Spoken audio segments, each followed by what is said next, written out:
I'm I'm gonna smash him. I'm gonna smash him. Do you think Dubois wins Parker? My bet is with Parker. Yeah. Yes. So you think we'll see Usyk versus Parker? We don't know what we're gonna see.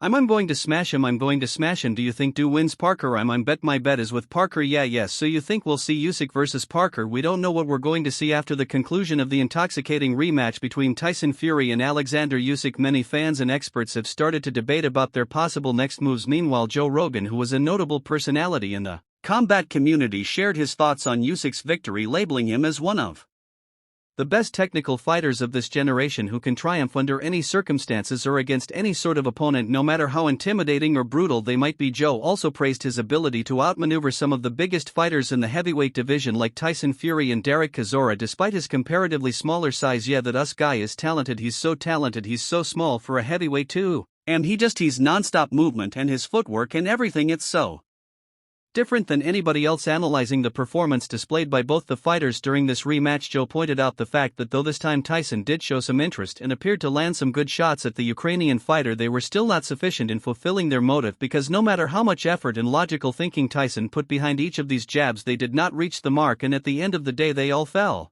flat, causing the decision to come out dominant in favor of Usyk this time as well, crowing him as the next king of the heavyweight division in the eyes of the public. And if you watch the Usyk fight, he was touching Usyk up in the beginning of the fight. That reach and that jab, the accuracy that he has, he was doing really well in that fight until he started to slow down a little bit and Usyk wind up just catching him. He's like, where is this guy going to be when I'm throwing punches? He was moving all over the place, further highlighting the immaculate style adopted by Usyk in both this rematch and the one fight before it. Joe stated that in this day and age such a technical and methodical fighting stance is almost unheard of in the heavyweight division, because you usually only expect the heavyweights to be huge and intimidating, but when a fighter adds his own twist and unprecedented attributed in the mix, it becomes a whole another game where no matter what you challenge them with, they will always be prepared to counter it. He's a heavyweight and the heavyweights were never really that good in terms of that kind of technique. It's like you needed it like middleweight and light heavyweight, because everyone's super talented and technical. When you get up to the heavyweight division, guys tends to be like a lower bar. Joe compared Usyk's fighting style with that of his fellow Ukrainian fighter Vasily Lomachenko, who also utilizes his excellent footwork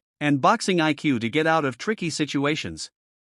Keeping these all factors in mind, Joe also expressed his desire for Usyk to continue to compete professionally inside the ring, stating that even though he has reached an age where anything can happen any day, his style and physique are still in pristine condition, which allows him to move on further towards more battles like the possible rematch with Daniel Dub. Lomachenko and Usyk were trained by the same guy. They were both trained by Lomachenko's father, so they both have extreme technique. And then you have Bible and a bitter beef that just fought, same thing, both like super Soviet style boxing, and you go, whoa, like this is technique, like really high level technique. Being someone who has been a vital part of Usyk's journey throughout the course of years, promoter and manager Alex Kashuk weighed in on the significance of the victory for Usyk, stating that this triumph has not only secured Usyk's legacy as one of the greatest fighters of this generation, but it has also settled the ongoing debate about who is the better boxer between Tyson and Usyk, labeling the Ukrainian fighter as an inspiration for the youth. Alex also expressed his emotions about representing the fighter for so many years. According to him, this win, along with the two continuous fights against one of the toughest challengers in the heavyweight division, Usyk's reputation transformed within a couple of months, where he grew from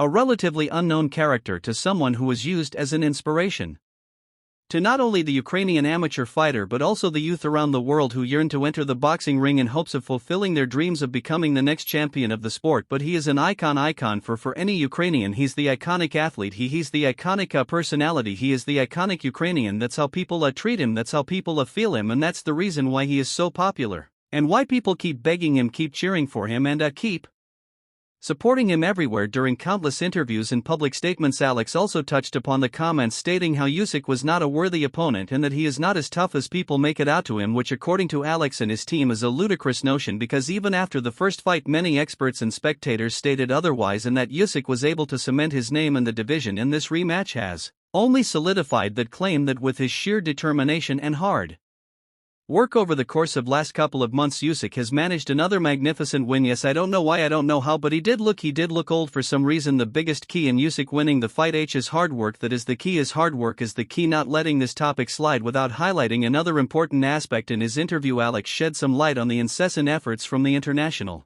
media to paint Usyk as a villain or fraud who only won due to the biased involvement of the judges blasting the critics and the alleged haters. Alex stated that according to him and all those who are adept professionals regarding close fights like these, there is no doubt that Usyk won from the start till the end. Usyks performance only adds to my happiness overall. What do you think of the scorecard at 116 to 112? I consider it pretty fair cause I have exactly the same. Moving on to the next possible move for Usyk, Alex refrained from giving any definitive statement, emphasizing that at this stage they are not going to jump right back inside the ring because after the strenuous and excruciating last couple of months for the preparation of this rematch, it is mandatory for Usyk to take some time off from the professional ring and to recover from any injuries that he might have sustained. However, one thing that Alex did clarify was that there will be no retirement announcement for Usyk in the next 2 years because the fighter still has a lot to give. In US was mentioning on possible retirement as an option is that even mention it even in SAA. No, according to Alex, at this stage there are a lot of options that are available for Usyk, and after his rest is done he can choose which one he wants to venture on, expressing his wishes about the next possible strategy for Usyk. The promoter coyly hinted at a move to the cruiserweight division, explaining how after being a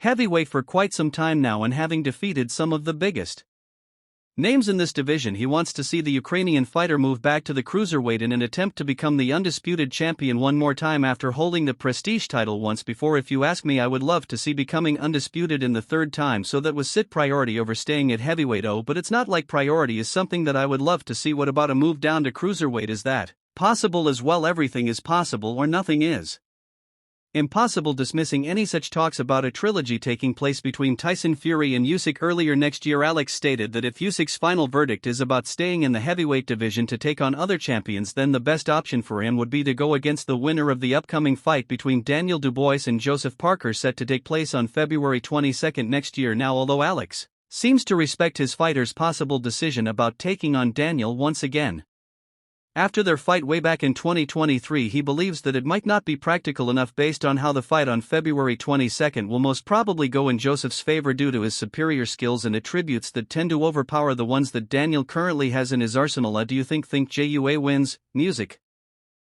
Parker. I'm bet my bet is with Parker. Yes. So you think we'll see Usyk versus Parker? We don't know what we're going to see. Usyk asked Teralake to arrange the fight with Daniel J, but it's a little bit too early because Daniel J is facing Joseph Parker, who was a beast from New Zealand, and my bet is with Joseph, not because I disrespect somehow or dislike Daniel, just because I consider Joseph fair skills, boxing skills higher than Daniel. While sharing his views on these statements issued by his promoter, Usyk seems to be on the same page, stating that this fight seems to have taken a lot of effort out of him, which can only be replenished if he takes some time away from the spotlight and gets some proper rest for the next couple of months, emphasizing how he won't be highlighting any major events soon. Usyk added that after getting the job done once again, all he wants is to spend some quality time with his family, whom he might have neglected in the process of training for this fight, because after the first fight concluded in May he did not take any time off and jumped right back in an arduous fight. See, listen, my next step, I want to rest because maximum 2 months, maybe 1.5 now.